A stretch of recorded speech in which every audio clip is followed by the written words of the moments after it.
January was such a good reading month for me, you guys, and that hasn't happened in such a long time. I feel like I've been in the longest reading slump ever, but in January I got out of my reading slump finally and read some really good books. I feel like I gave out a lot of 4 stars this month, more than I usually do, so I'm really excited to share all the books that I read this month with you guys. Let's start off with By a Thread by Lucy Score. This is a grumpy sunshine workplace romantic comedy. It's actually quite funny, like legitimately funny. Sometimes I'll read rom-coms that are supposed to be funny and they don't even make me laugh once. This one actually made me laugh a couple times as I was reading the book. It follows Allie and Dominic. Dominic is the creative director at his mom's magazine, but one day when he's out eating at a pizza shop with his mom, he actually gets Allie fired from her waitress job. His mom feels so bad about that, so she offers Allie a job at her magazine as an admin. Dominic is furious about that. He never wants to see Allie ever again, but a small part of him actually looks forward to seeing Allie every single day because she's the only one that challenges him and that isn't afraid to speak her mind in front of him. I gave this book a 4 out of 5 stars. I just really enjoyed Dominic and Allie's banter. They were so cute together. I loved Allie's personality and I loved how it handled workplace romances and consent. The only main issue I had with this book was that the characters are a lot older. So Dominic is in his early 40s and I think Allie is in her late 30s, 39 to be exact, if I remember correctly. Yeah, I felt like I was reading characters that were in their early 20s, still trying to figure out life, still learning how to navigate their emotions. For me, if you're going to make characters be older, make them act their age, make them mature. And I just felt like the characters in this book really didn't give off the vibe that they were in their late 30s, early 40s. That's just my personal opinion. You may disagree, especially Dominic. I think Dominic was 45 in this book. There were some instances in the book where I was just like, are you really going to act like this right now? Even his mom called him out on his behavior. So maybe Lucy wrote his character like that on purpose. I don't know. But overall, I really enjoyed it. I definitely recommend this book if you want a cute little romantic comedy. It's actually not little, it's quite thick, but I loved it. I really enjoyed this book. A book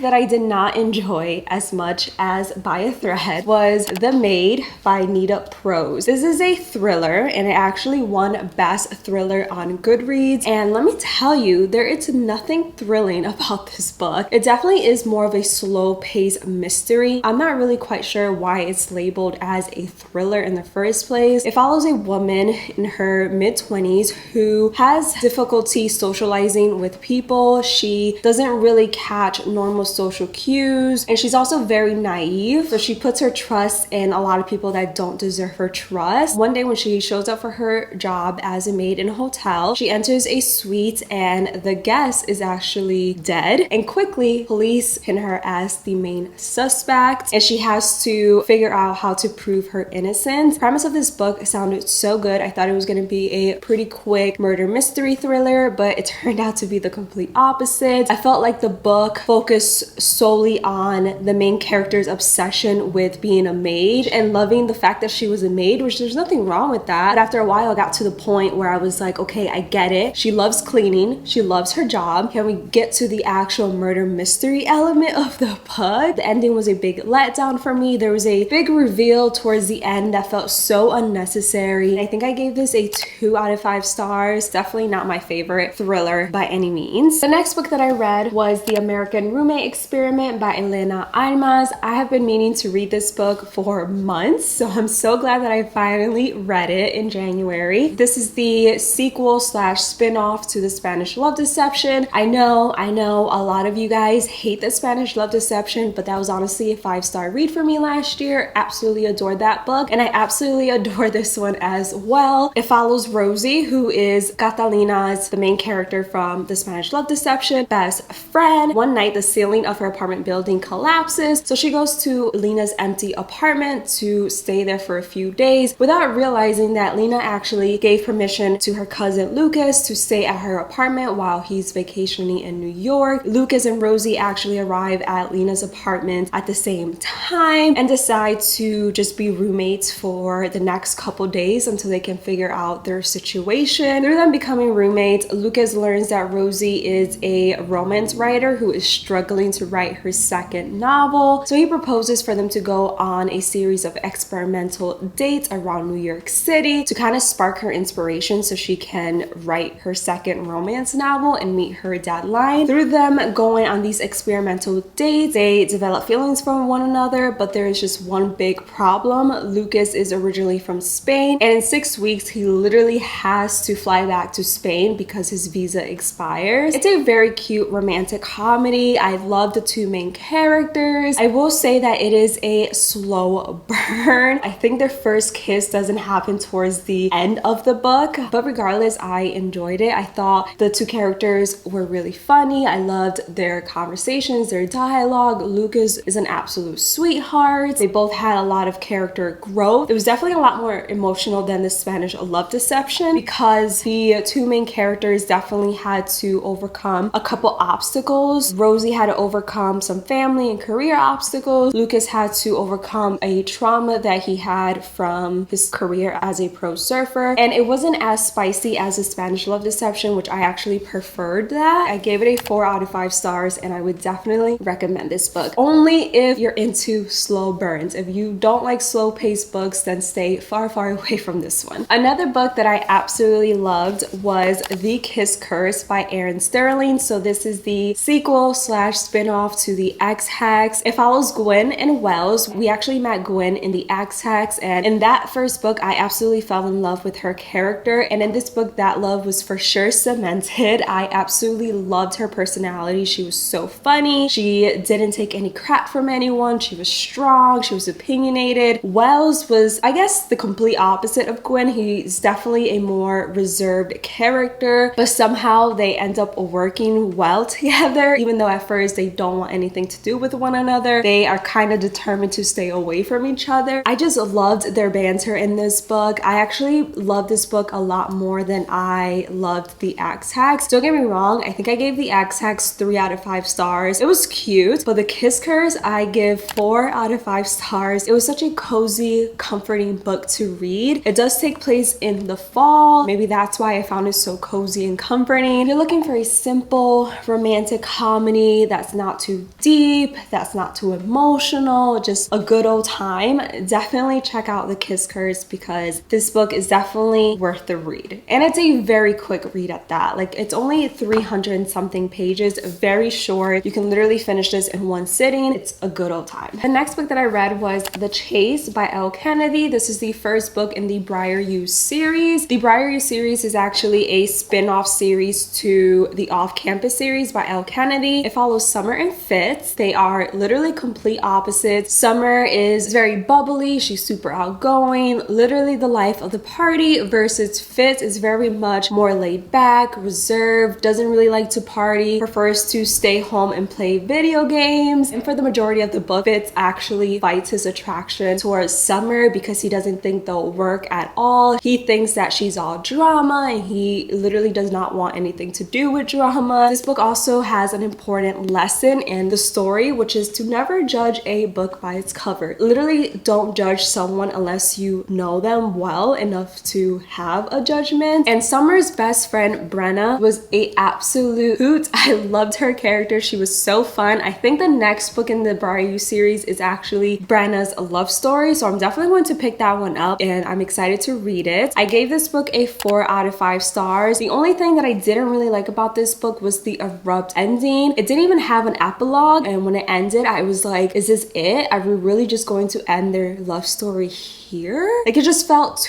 too rushed for me. But other than that, I still gave it a 4 out of 5 stars, and I highly recommend if you're into hockey and college romances, then this is the book for you. The next book that I read was You Deserve Each Other by Sarah Hoggle. I read this at the beginning of January, so I don't remember much about it. It follows Naomi and Nicholas. They are engaged, literally to be wed in a couple months, but they have fallen out of love and neither of them want to cancel the wedding because whoever cancels the wedding is going to be responsible to pay for the entire thing since it's non-refundable. So they try to get the other person to admit that they have fallen out of love with one another and to cancel the wedding by pulling pranks on each other. And through them pulling pranks on one another, they fall in love with each other once again. For the most part, I thought that the two main characters in this book, especially Naomi, were super immature. A lot of their problems could have been solved had they just chosen to communicate with each other. They're literally the example of what not to do in a relationship. So I want to say for the first 200 pages of this book, I struggled. It took me like over a week, almost 2 weeks to finish this book because I just could not get through those first 200 pages because of the characters. But once I got to the second half of the book, it definitely picked up and I was able to actually enjoy the characters a lot more. They had a lot of growth, a lot of character development, and the ending was absolutely adorable. It's a cute little romantic comedy. It's not my fave, but I still gave it a 3 out of 5 stars. And the next book that I read was Better Than the Movies by Lynn Painter. This book is YA, and I did not think I was going to like it for that reason. If you have been watching my channel for a hot minute, you know that I'm not really a fan of young adult books. They're not my go-to, but this one I absolutely loved. It was so cute. Let me just say, if you love watching romantic comedies, then you're going to love this book. I'm a huge rom-com girly. I don't care if people think they're corny. I love a good rom-com. It follows Liz and Wes. They're both high school seniors. They're kind of enemies. Wes is always picking on Liz ever since they were children, and Liz is always pranking him right back. But Liz's childhood crush actually moves back into their town during their senior year of high school, and this crush of hers is actually good friends with Wes. So in order to get her crush's attention, she partners up with Wes and they kind of start to fake a date, and it kind of backfires in a way because Liz realizes that she actually likes Wes more than a friend. It had its funny moments, it had its deep moments. I gave it a 4 out of 5 stars. This is definitely going to be one of those books that I recommend for years to come because it was just so sweet. I read another hockey college romance book this month, and that was Icebreaker by Hannah Grace. I'm sure you have seen this book literally all over Book Talk, all over BookTube. It's gone viral. Everyone is raving about it, and for good reason. I absolutely loved this book. It follows Anastasia and Nathan. Anastasia is a figure skater versus Nathan is a hockey player. He's actually the captain of his college hockey team, and something happens to the hockey team's skating rink, so they are forced to share a skating rink with the figure skating team. For this reason, Anastasia doesn't really want anything to do with the hockey team, specifically Nathan. She blames them for having to share her skating time. Something happens to Anastasia's skating partner, which forces Nathan to have to step in and be her skating partner for a few weeks. Through them spending time together, Anastasia realizes that there's actually more to Nathan than the jock stereotype. It's a very cute book, but also has very deep moments, which I loved. And it reminds me a lot of The Deal by Elle Kennedy, which is the first book in the Off-Campus series, but it doesn't remind me so much of The Deal where I feel like I'm reading the same book. This book is definitely different in its own way and definitely stands on its own. I gave it a 4 out of 5 stars. I absolutely loved it. I highly recommend for you guys to read this book. I just think it's a really cute love story. Again, it has its deep moments, it has its happy moments, sad moments. It also has very spicy moments. Don't be fooled by the cover. At first glance, by the cover alone, you may think that this book isn't spicy,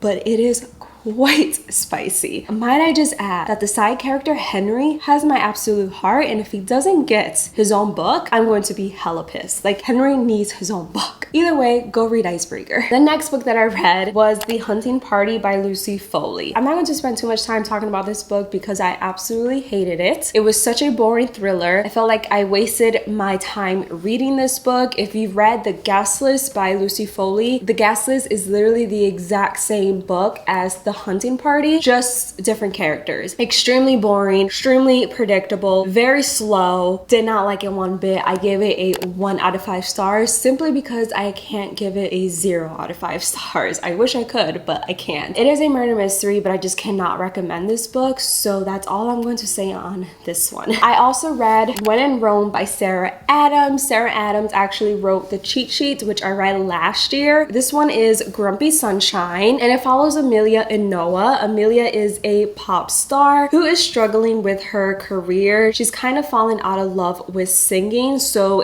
one night, literally in the middle of the night, she runs away to a small town, Rome, Kentucky, because her favorite movie is Roman Holiday, and her car breaks down right in front of Noah's house. Mr. Grump is forced to give Amelia a hand and allow her to stay with him until she can get her car fixed and go back to her pop star life. It's a small town romance, very sweet, very short. It's very quick paced as well. I think I finished this in one sitting. One of the things that I really enjoyed about this book was that it's actually closed door romance, so it's not spicy at all. If you are not into spice, then definitely check out this book. I think I gave it a 3 out of 5 stars. My main problem with this book, which is why I didn't give it a 4 out of 5 stars, was that I found Noah, the male main character, to be kind of dry, especially compared to Amelia's character. I just really didn't connect with him in any way. I found him really boring. So that's the only reason I didn't give it a 4 out of 5 stars, but it definitely came close, and I would still recommend this book to you guys. The next book that I read was A Quart of Silver Flames by Sarah J. Maas. I finally read it. I have been putting off reading this book for so long because I absolutely hated Nesta's character in the first ACOTAR books, but she definitely redeemed herself in this one. If you're unfamiliar with this series, this is the 5th book, I think, 4th or 5th book in the A Court of Thorns and Roses series. It follows Nesta, Feyre's older sister. It's basically her love story with Cassian. I always forget how to pronounce his name. I think it's Cassian. And it's basically Nesta trying to overcome her past trauma. Nesta had so much character development in this book that by the time I finished it, I was so proud of her. I don't hate her anymore, so there's that. I definitely hated her at the beginning of this book. I just didn't like how she treated her younger sister, especially being the oldest. I would expect her to want to protect her baby sister a little bit more, but she literally was just a complete bitch to Feyre throughout their entire life. But after reading this book, I kind of see why she puts out this cold bitch persona. It was just a great book. Honestly, the books in this series just keep getting better and better. This series deserves all of its hype. I never thought that I would enjoy a fantasy series as much as I enjoy this one. I can totally see myself rereading this series later this year because it's so good. 10 out of 10. Honestly, you can't say anything bad about this series to me because I'm just not going to listen. I also think that this is a good standalone book. If you don't want to read the entire A Court of Thorns and Roses series, you can definitely pick this one up and not be lost. But I think that you'll connect with the characters a lot more if you read the entire series and get to know them from the very beginning. I forgot I read this book, you guys, and what does that tell you? This is Dating Dr. Dill by Nisha Shrama. This follows Karina and Dr. Prem. It's basically fake dating. Both Dr. Verma and Karina's family, my voice, both of their families are kind of upset that neither one of them has gotten married yet, that neither of them has found love. So their family kind of meddles them into starting a relationship. The family thinks it's a legitimate relationship, but it's actually a fake relationship where they are pretending to date one another so Karina can get her family off her back and buy her childhood home from her father. Dr. Prem Verma is faking this relationship so he can get funding for his clinic. Honestly, the premise sounded really funny. I thought this was going to be a cute romantic comedy, but I just found it extremely boring. Did not connect with any of the characters. Did not enjoy the writing, if I'm being honest. So for that reason, I can't really recommend this book to you guys because I didn't enjoy it. I gave it a 1 out of 5 stars. Definitely not my fave book. That's all I have on this one. The last book that I started but did not finish this month was Addicted to You by Krista and Becca Ritchie. I made it to page 150. I have a little post-it note, and that's all I could take. This book follows Lily, who is a sex addict, and her best friend Lauren, who is a alcoholic. They have a fake relationship with one another in order to hide their addictions from their families, since their families are very wealthy and they need to have their shit together in order to receive their trust funds and to continue receiving support from their wealthy family. The two main characters in this book are incredibly toxic for one another. I just could not get past that. It was incredibly draining. I don't mind books to be deep, that's not the problem, but when they're emotionally draining, I just can't handle that. I decided to just DNF it for now. I know that so many of you guys have told me that the series gets better. If I can just get through this first book, then I can read the rest of the books in the series, because again, they do get better. But I just found this to be too draining for me. I DNF'd it, but I thought I would still mention it during my January wrap-up, since I did read 150 pages of it. I do want to get through it, like I do want to read it, because I hate DNFing books, but I just can't